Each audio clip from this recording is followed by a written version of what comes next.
Three things on one statement that we can look at three different ways. And most people in the old paradigm only look at it one way. When you're told to live within your means, most people think about cutting back. But that reductionist thinking slows down your wealth. What about finding the type of things that you would dedicate your life to? Because it's a vision that's so compelling that it's something that you're excited to be part of, because the vision's greater than any problem, and the vision becomes a catalyst for how you choose to live your life. I grew up in a very small town, a town that definitely, I think, cheers me on and likes to see people break free from the mold of the limited mindset that comes of scarcity of some of these types of small towns. And they use it as when I did comedy, I just sold my company in 2021, so I decided I should do a comedy special just to have some fun. But I did it around the topic of money because I feel like entertainment is the gateway to transformation. There's people that want to be educated. Those people exist, but that's in the millions. Billions want to be entertained. So I thought if I could use entertainment, I could get past broca, which is that frontal cortex of the mind where we try to compare anything that we're learning to what we already know, and it starts to diminish our senses from actually learning. If I could use comedy, or I've got a kids book that comes out in January, because what I know is kids book get read from cover to cover over and over again, and the parents will actually learn as they read to them, and it's just a lot of fun to tell a joke. I might not be the funniest comedian, but I'm probably the funniest money comedian, because how many of those are there, right? What I'm about is how do you create your richest life? And so when we begin here, what I want to do is I want to kind of share what I think is the antiquated model that most people are stuck in the world, and then what I would call the model of the wealthiest people, and how that wealth actually leads to a better life of greater impact, service, solving problems, and delivering value in a way that's consistent. So I want to kind of compare these two models. And like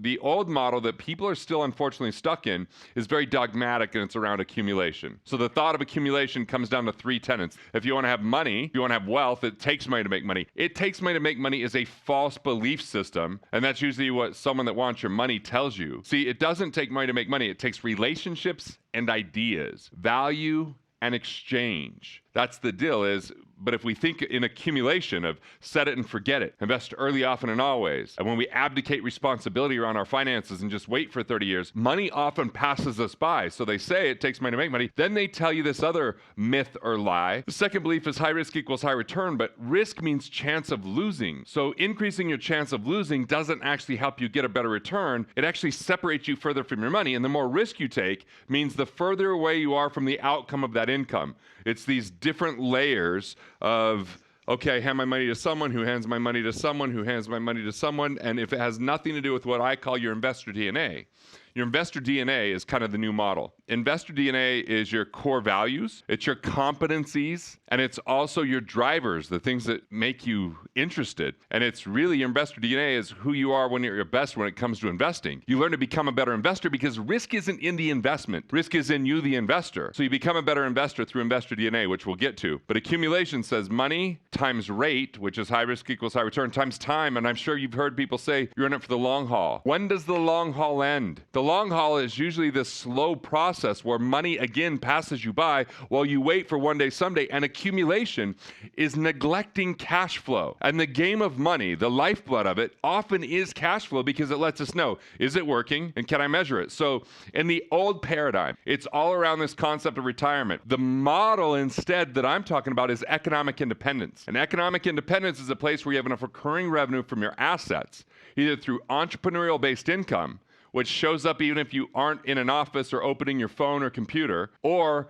cash flowing assets, which I'll talk about the big three here in a minute, that will cover your basic expenses. That's economic independence. Now, when I say basic expenses, that doesn't mean you have the lavish lifestyle and have everything you want. It's just that once you know the basics are covered, you can now swing for the fences in everything you do, and you have permission to dream even bigger, knowing that the foundation is set. So rather than wait for 30 years, scrimping, saving, sacrificing, deferring, delaying, and budgeting your life away, thinking it's about money times rate times time, I want to propose that we go with an acceleration model. So not accumulation, old paradigm, acceleration, new paradigm. So what do I mean by acceleration? Rather than wealth being a function of money times rate times time, wealth is a function of velocity. And this is what velocity is. It's simply, if we look at any economy, it's GDP, or gross domestic product, divided by M2, which is money supply. And I know this is late for me talking economics. It's dark outside. Some of you might just be mourning, depending on where you're at in the world. Velocity says the more times a dollar exchanges hands in any given year, the more wealth is created. it. It exchanges hands because of services, because of solving problems, because we've added value, because of experiences.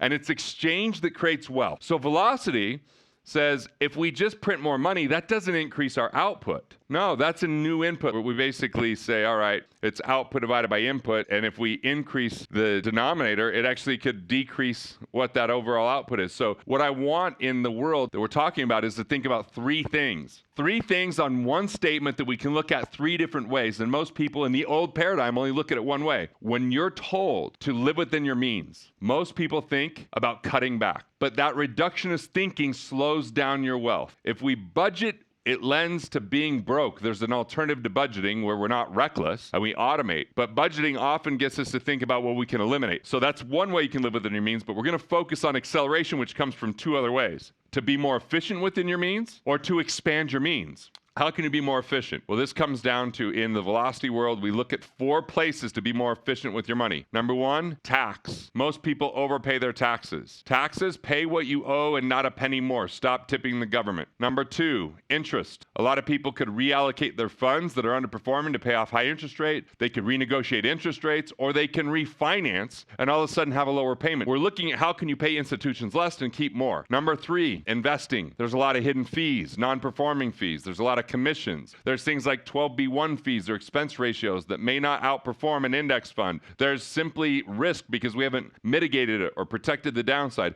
And a lot of wealth is confiscated through risk and through fees. And so what we're going to look at on that investing side is where can we plug that leak so that you have more money in the future. And then the fourth thing in plugging leaks is insurance. By simply designing insurance where you only insure the catastrophic and never insure the inconsequential. Something's inconsequential. If you could pay for it today and go to sleep tonight, cover that yourself. You transfer risk on the things that would dent your legacy or hurt your mindset. So in the accumulation, money times rate times time. In velocity, it's be more efficient, plug your financial leaks, and then expand your means. So how do you expand your means? Well, if we plug financial leaks, number 1, you could invest back into a skill set that improves your ability to make more money. The skill set could be marketing, it could be sales, it could be customer service, it could be automation and technology, it could be any level of communication that makes you more effective at helping people so that you can connect with them. It could be self-awareness and personal development that allows you to be more productive. It's an investment back into yourself, number 1. Number 2, you can invest in your quality of life. You are your greatest asset, not a stock, not a bond, not a piece of real estate. So what happens when you improve your quality of life is you tell yourself you're worth it. You enjoy your life along the way. You show up with more energy. Or number 3, you can invest in cash flowing assets. So if we look at the old accumulation paradigm, in the center of that model is the word diversification. Most people diversify. They spread themselves thin. They are trying to grow their wealth, but they spread thin and therefore slow everything down. On the road to wealth, it's about concentration, which is focus. On the preservation, then it becomes about diversification. So you focus on your investor DNA, pick your lane, and in the new model, rather than in the old model, which is diversification through mutual funds that are usually stock related, bond related, or real estate related, which is all on paper that you don't touch, that you don't see, that represents something that's not part of your life. This new model is simply about businesses, intellectual property, and real estate that you can touch. Businesses, intellectual property, and it's your investor DNA because now you're actively in pursuit of creating value with these assets and you're focused on efficiency, number 1, and then expansion, number 2. And it's easier to expand when you have influence over the outcome of your income. So economic independence instead of retirement, acceleration instead of accumulation, investor DNA instead of diversification, and rather than mutual funds that you have nothing to do with or understanding,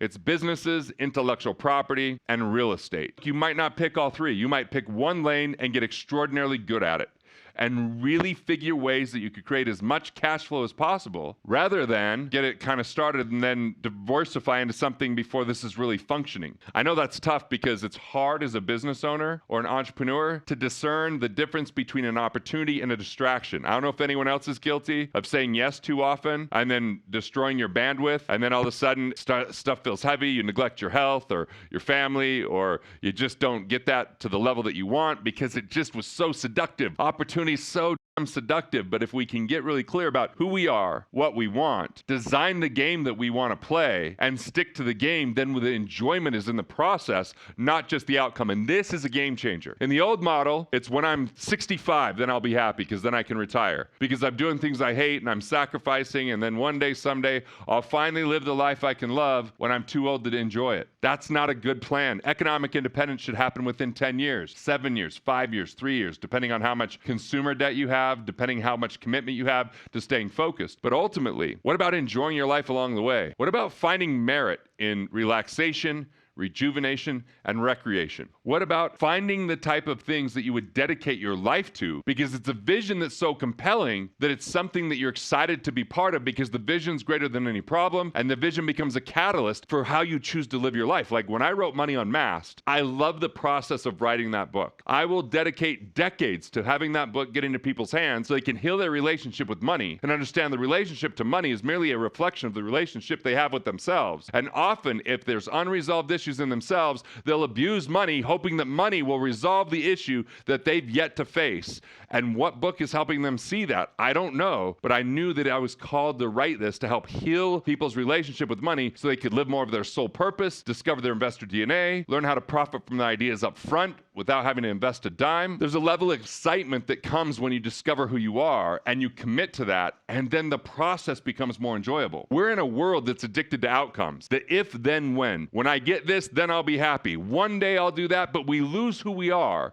We forget who we are, and we simply become less energetic. We become more miserable, and then we just sacrifice and toil in the trenches to the point where we forgot what we were going for in the first place, and those habits become us. So this is about how do you build the life you love, the life you never want to retire from, and you look at vision and say, vision is the rarest commodity in the world. Vision is the rarest of commodities. It's something beyond your reach that other people are inspired to support because it's a container in which it tells our brain how to create value, and dollars follow value. We can either accumulate without providing cash flow, taking far too much risk, waiting far too long, or accelerate, focusing on cash flow along the way. We can either focus on a concept of retirement or create a life we don't want to retire from and create economic independence so we have choice in every day what we do, more time freedom, more work freedom, more location freedom. And when we have that level of choice is very inspiring to us and other people that watch the life that we have as a possibility for them as well. We look at investor DNA at the centerpiece of the new model. The old model is diversification. Rather than looking at funds that we don't even understand, don't touch, don't know what's in there, just handing it to salespeople, we start looking at assets that we're more active in that create recurring revenue, like intellectual property, like real estate, and like businesses. And again, you don't go and spread yourself thin on all three. Crush it in one, and when that's more self-sufficient and there's infrastructure and a team, then you have permission to start looking at another when that is running on all cylinders.